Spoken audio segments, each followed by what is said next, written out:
So I got this. This is the very first piece I ever cut off my Chevy C20 Camper custom project. It was the fuel door, what's left of the fuel door for the bedside fuel. Cut it out. So the girlfriend had a great idea, and I actually like it a lot, to use this as a picture frame. One, kind of recycle it into something else instead of scrapping it. And two, it's kind of commemorative of the very first project I ever did on a vehicle, and it's a couple of different facets to it. One, it's my very first truck project. Two, it's my very first experience with cutting and fabricating sheet metal, and welding.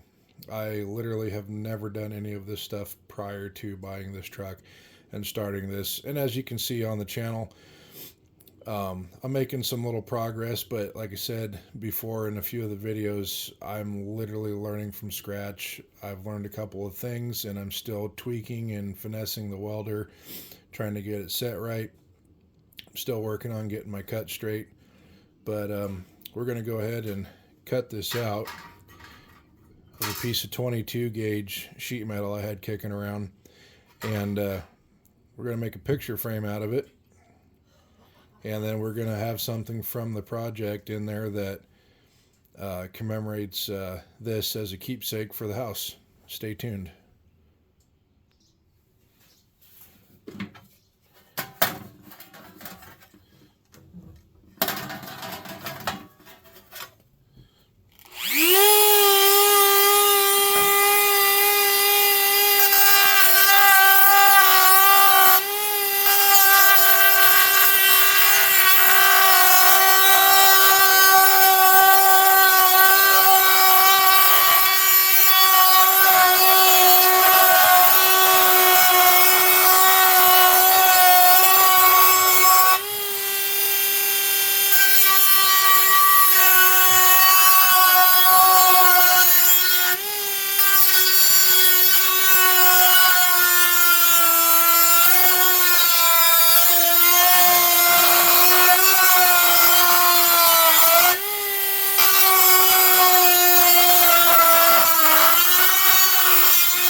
we got that cut out, and we'll let her figure out how she wants to do it, and then we'll trim the edges down to fit. So thanks for watching, and please drop a like and subscribe, and if you got any comments, leave them down below. Thanks.